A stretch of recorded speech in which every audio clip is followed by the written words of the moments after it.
Today is Friday, the seventh day of Ramadan, 1446 years after the hijrah of our noble messenger. May the peace, salutations, and benedictions of Allah be upon him. The seventh day of March, 2024 of the Gregorian calendar, we are asking Allah subhanahu wa ta'ala to accept all our good deeds and forgive all our shortcomings and transgressions. I sincerely congratulate you and all the Muslim Ummah all over the globe for having the privilege to witness the coming of our special guest, the month of Ramadan, which stays now for 7 days. And we ask Allah subhanahu wa ta'ala to count us among those that are going to give him a tantamount welcome. And when he goes back to Allah, may Allah subhanahu wa ta'ala count us among those that are going to be forgiven. Now, a time like this requires a reminder of what are the beloved righteous deeds in the sights of Allah. What are the things that are more dearer to Allah that we should be doing in this month of Ramadan? Now, going by the Hadith al-Qudusi, the Hadith reported from Allah subhanahu wa ta'ala, Allah says himself, he says, my servant has never come to me with anything more dearer to me than what I afflict, what I ask him to do, what I made obligatory upon him. That is the best you can do to Allah subhanahu wa ta'ala to be happy. And we know that fasting is what has been ordained by Allah subhanahu wa ta'ala. Ya ayyuhalladhina amanu kutiba alaykumus siyam. That fasting has been ordained, has been prescribed upon you. And he says, Shahr Ramadan alladhi unzila fihi al-Quran, faman shahida minkum ash-shahra falyasum. Whosoever is alive during that month should fast. Therefore, it's a command from Allah. So fasting is dearer to Allah in this time of ours because it is a season of fasting. There is nothing more dearer to Allah subhanahu wa ta'ala than fasting. So how do we make our fasting a perfect one? Even if it's not perfect, how do we make it, more acceptable to Allah subhanahu wa ta'ala? By making sure that we abstain from anything that is going to reduce or diminishes the rewards of our fasting. Let all the parts of the body know that, yes, fasting is really happening. When your eyes are no longer looking at haram, they ask, what is happening today? Tell them it is our time for fasting. When your ears are no longer listening to music, they ask, what is wrong? Tell them Ramadan is here. When your hands are being handcuffed from doing anything that is haram, and they inquire, tell them it is time for fast. When your legs are complaining, we are no longer trekking to where we used to go for haram, tell them our special guest is here, the month of Ramadan. This is how to make your fasting a special one. Therefore, we should make sure that our fasting is more dearer to Allah subhanahu wa ta'ala than any other thing. The second righteous deed is the prayer itself. Really, prayer, is among the pillars of Islam, and it's obligatory. 5 times daily prayer is obligatory. So since it is obligatory, it is also among the beloved and dearer righteous deed to Allah subhanahu wa ta'ala. So how do we perfect our prayers? By making sure that we attend our prayers in the congregation. Don't you ever miss any prayer in the congregation in the month of Ramadan, except when condition necessitates. If you can make it, please, I appeal and I ask you in the name of Allah, please, if you can be, to whatever extent, Don't miss the prayer in the congregation. Let all your prayers are congregated. All your prayers.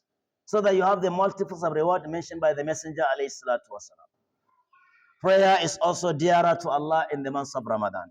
Now another one is feeding the people who are fasting in order to get the rewards of those people. The Messenger mentioned, whosoever breaks the fast of another person, then such a person will be given the reward of the faster without reducing the reward of that faster with anything. The same reward given to him will also be given to you. So if you feed one person, you have 2 fastings. If you feed 3, you have 4 fastings. If you feed 100 people to break their fasting, then you are having a fasting of 101. So feeding the poor and the needy is one of the most dearer righteous deeds in the sight of Allah. Then followed by sadaqah. Sadaqah, it means not only feeding the people that are fasting, but at the same time giving another way of sadaqah. Any other means of sadaqah. Being it pushing someone's car when it's stopped by the road, when it's a car, breaks by the roadside, you push the car for him, you are doing sadaqah. Money sadaqah is there. Whatever is meant sadaqah, try to increase in this month of Ramadan. Another one is Quranic recitation. Recitation of the Quran is also one of the dearest activities, dearest deeds that Allah is in love with. Because the month of Ramadan is the month of Quran. So Allah is proud to send down the revelation of the Quran in the month of Ramadan. That shows how important recitation of the Quran is during the month of Ramadan. It has been reported that Imam al-Shafi used to complete the Quran 60 times in the month of Ramadan. 1 in the day, 1 in the night. Times 30. Now, if you cannot do like them, try to do the best you can. You don't need to say, until when I can recite all the Quran from A to Z. There is nothing like A to Z. If you can, alhamdulillah, there you are. But where you cannot recite certain surahs of the Quran, then recite and read those that you can. Being it Qul Huwallahu Ahad repeatedly, you will have the rewards of reciting more than Surah Al-Baqarah. Except he who decides to recite the Quran from A to Z may have some lessons, he may drive some lessons that you are not driving if he knows what he's doing. Then another thing is not only reciting the Quran, but pondering with the teachings of the Quran. Kitabun anzalnahu ilayka mubarakun liyadabbaru ayat wa liyatadhakkar ulul albab. It has been revealed in order for the people to ponder. Yes, to think about the revealer of the Quran, that is Allah subhanahu wa ta'ala. So recite the Quran as much as you can. Then number 7, if I can say, number 6 is nawafil. Special prayers. Special prayers are there. Maybe 2 rakats before Zuhur, 2 rakats after Zuhur, or 4 before, 4 after. 2 rakats before Asr, or 4 before Asr. 2 rakats before Maghrib, then 2 rakats after Maghrib, or 4, or 6, or 7, or 8, or 10, or 12. 2 rakats before Isha. Then after Isha, you have the Taraweeh or Tahajjud. I try to explain the difference between Taraweeh and Tahajjud. They are not different. They are indifferent. They are only by name and nature. When we say Taraweeh, they all belong to the class of Qiyamul Layl, standing the night. Now, when any special prayer that you perform after Isha is called Qiyamul Layl, standing in the night. But it depends on the nature and the time you have performed that prayer. If you observe the nawafil of Taraweeh, it's a kind of nawafil that you get an interval time to rest. Maybe after 4 rakats, you wait for a while, then another 4, you still give time to rest, then you complete the remaining part. That is what is called Taraweeh, a prayer in which a rest is being observed. Now, Tahajjud is referring to the prayer that has been observed in the end tail of the night. That is the last part of the night. That are only done by the determined people. And that is why it is called Tahajjud. Tahajjud means a prayer that can only be observed by a determined people. It's only when you are determined. You can stand by 2 a.m., 3 a.m. to pray. So that is tahajjud. Then you can do that. Other special prayers includes the Salat al-Tashriq, that is when the sun rises. You have the reward of Umrah. If you stay behind after performing the Subh prayer, you have the reward of Umrah and Hajj. Then you have the Kifaya. If you can perform 4 rakats, then you have Salatul Duha, which is starting from 2 rakats up to 12 rakats. If you can perform 12 rakats of Duha, then a castle will be built for you in Jannah. That's from the Messenger alayhi salatu wasalam. There are many prayers. Salatul Tawbah is there. Salatul what do you call it? Salatul Haja is there. They are all there. So you can perform all this nawafil.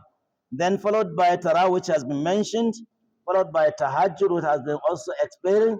Then remembrance of Allah, do as much as you can. Then Salatul Nabi, you recite and repeat the Salatul Nabi as many as you can. There is no limitation. As far as Salatul Nabi is concerned, there is no limitation. You do as many as you can. And the messenger says, if you do that, then Allah will take away your agony. And at the same time will solve your problems. And is going to enrich you from where you least expect it. So Salatul Nabi is paramount. Adhkar are there. Then tafsir. I mean, going to where tafsir is being conducted, and it's another righteous deed. A tafsir area is where Quran is being interpreted. So interpretation of the Quran comes from the ulama. Now, when they are interpreting the Quran, you go and sit down and listen to the wordings of Allah subhanahu wa ta'ala and His Messenger. There you have 4 benefits.